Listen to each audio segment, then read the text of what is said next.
నమస్తే అందరికి. ఒక చిన్న విషయం చెప్తాను నేను. మన కల్కి మూవీ ప్రభాస్ది మన బుక్ మై షోలో నాకు నోటిఫికేషన్ వచ్చింది. సరే కొత్త సినిమా కదా ప్రభాస్ అన్నది అని ఓపెన్ చేసి చూసిన. టికెట్ రేట్ చూస్తే 410 రూపాయలు ఉంది ఒక టికెట్. ఇప్పుడు ఈ ప్రధానమంత్రి మోడీ, మన సీఎం, ఎమ్మెల్యేలు, ఎంపీలు వీళ్ళంతా పాల ప్యాకెట్కి, మన నూనె ప్యాకెట్కి, మనం తినే వస్తువులన్నిటికీ జిఎస్టీ ఉంటుంది. ఇన్ని వేల కోట్లు ఇచ్చి సినిమాలు తీస్తారు, దానికి జిఎస్టీ తక్కువ ఉంటుంది. కొన్ని సినిమాలకు జిఎస్టీ కూడా ఉంటుంది. మరి అదేం ప్రేమ వీళ్ళకు నాకు అర్థం కాదు. అంటే వీళ్ళకి కూడా కమిషన్ వస్తుంటుంది, అందుకని వీళ్ళు ట్యాక్స్ ఫ్రీ కొన్ని సినిమాలు చేస్తుంటారు. నాకు అర్థమవుతలేదు. మనం పేదోళ్ళ దగ్గర తీసుకొని ఉన్నోనికి ఈడమైందో ఉన్నోని దగ్గర తీసుకొని పేదోళ్ళకి ఇస్తారు. ఈడేంద్రా అంటే రివర్స్, మన దగ్గర తీసుకొని తిరిగి మనకే ఇచ్చినట్టు బిల్డప్. నిజంగా ఈ పొలిటీషియన్ కూడా ఉండదు కదా, మనకే పెడతారు అన్నమాట. గట్లుంటుంది. మళ్ళీ మనం ఒక నూనె ప్యాకెట్ కొంటే ఒక 10 రూపాయలు ఎక్కువ ఉందంటే మనం అడుగుతాం, ఏరా బాబు బయట ఇట్లా దొరుకుతుంది, నువ్వు 10 రూపాయలు ఎట్లా అమ్ముతున్నావు అని. అదే సినిమాలో ఇప్పుడు ఇంత రేట్లు వేస్తారు. గవర్నమెంట్ ఏం చేస్తారు? అడుగుతారా? అడగరు. ఇప్పుడు కల్కి మూవీ ఒక 600 కోట్లు అంట. అది ఎవరు ఇవ్వాలి? తిరిగి గవర్నమెంట్ ఇస్తుందా వాళ్ళకు? సినిమాలకు మనమే ఇవ్వాలరా నాయన. నువ్వు సినిమా చూస్తేనే నువ్వు ఉన్నోన్వా లేనోన్వా చూడరు. టికెట్ రేట్ పెంచుతారు, అటు చూపిస్తారు, ఇటు చూపిస్తారు, మాయ చూపిస్తారు, మంత్రం చూపిస్తారు. 2 గంటలు కూర్చోబెట్టి 410 రూపాయలు గుంజుస్తారు. ఇప్పుడు 600 కోట్లు ఎవరు ఇవ్వాలి?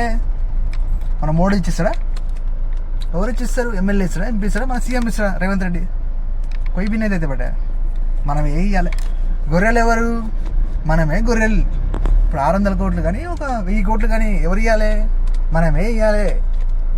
ఇది చాలామందికి అర్థమవుతుంది అని వాడు పట్టించుకోడు, ఎందుకంటే అలా కూడా కమిషన్ వస్తుంది. నిజంగా ఇవి మాట్లాడితే పిచ్చోరు అంటారు, నీకెందుకురా అంటారు. సరే ఠీకే, అంతా దొంగలే. మనం అనుకుంటాం మా హీరో. ఇప్పుడు 600 కోట్లు సినిమా పెట్టారు అనుకో, కమ్సే ఒక 100 కోట్లు ఇరా ప్రభాస్, 200 కోట్లు ఇరా ఇస్తారు కదా. అప్పుడు నాకు 200 కోట్లు వచ్చినాయి, నాకు ఇంత అవసరం లేదు అని 100 కోట్లు మనకు తిరిగి పనిచేయచ్చు కదా. మన అర్జున్ రెడ్డి చేసిండు, సమ్ డబ్బులు ఇచ్చిండు అందరికి. ప్రభాస్ చేయొచ్చు కదా, పెద్ద హీరో, కానీ ఇయ్యరు. ఏమంటే అంతే భయ్, అదే బిజినెస్. This is business. మీరైనా ఎప్పుడైనా అర్థం చేసుకొని, ఇప్పటికైనా అర్థం చేసుకొని ఆ 410 రూపాయలు పెడుతున్నావు కదా, అలాగే ఎక్కువ వద్దు. ఓ 10 రూపాయలు దానం చేయి, పుణ్యం నీకు వస్తుంది, వాడు నేను తలుచుకుంటాడు. ఈ సినిమాలకు పోయి పొమ్మంటలా తప్పులేదు. ఇప్పుడు అమ్మ కామెడీ 600 కోట్లు అయితే ఇప్పుడు 400 టికెటా? 1000 కోట్లు అయితే ఎంత? ఇప్పుడు 1000 రూపాయల టికెటా? ఇది కామెడీ నిజంగా. అది ఇప్పుడు నేను నా ఫ్రెండ్ కానీ ఫ్రెండు ముగ్గురం పోయినా సినిమాకు. పోతే ఇప్పుడు ఒకరికి 400 అంటే ఎంత? 1200 చిల్లర. కొన్ని 1500 వేసుకో. అదేదో దింగి తిన్నాం మొత్తం 1000-2000 తిన్నదంతా కలిపి టికెట్లు మొత్తం కలిసి 3000. అది తిరిగి ఓడియాలి, ఎవడియాడు. మళ్ళీ రేపు పొద్దున నువ్వు పనికి పోయి కష్టపడి అదో మోసి ఇది మోసి డ్రైవింగ్ చేసి అది చేసి ఇది చేసి సంపాదిస్తావు. మరి ఇప్పుడు నీకు ఎవడని ఇస్తాడా? ఎవడియాడు. మరి ఎందుకు 600 కోట్లు ఏమొచ్చిందంటే అది ఓడిచ్చి నువ్వే ఇచ్చినావు. ఇది చెప్తే పిచ్చోళ్ళు అంటారు. పిచ్చోళ్ళు మనమే. నిజంగా మోసం చేయడం తప్పు కాదు, మోసపోయటం తప్పు. ఇది ఒకటి అర్థం చేసుకోలేదు.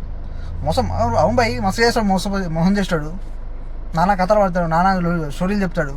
అదిగో మేక, అదిగో పులి అంటాడు. నమ్మినందుకు నువ్వు అవు భయ్. Sorry to say this. అట్లా వస్తుంది అప్పుడు ఇంగ్లీష్ వస్తుంటుంది మనకు. నువ్వు పిచ్చోనివి, మోసం చేస్తాడు కాదు, మోసపోయేటాడు పిచ్చోడు. నీకు దీనికంటే ఎక్కువ ఏం చెప్పాలని నేను. అట్లుంటుంది సనింగ్. జనం ఉడుకుతున్నారు, అక్కడక్కడ కాలిన వాసన కూడా వస్తుంది.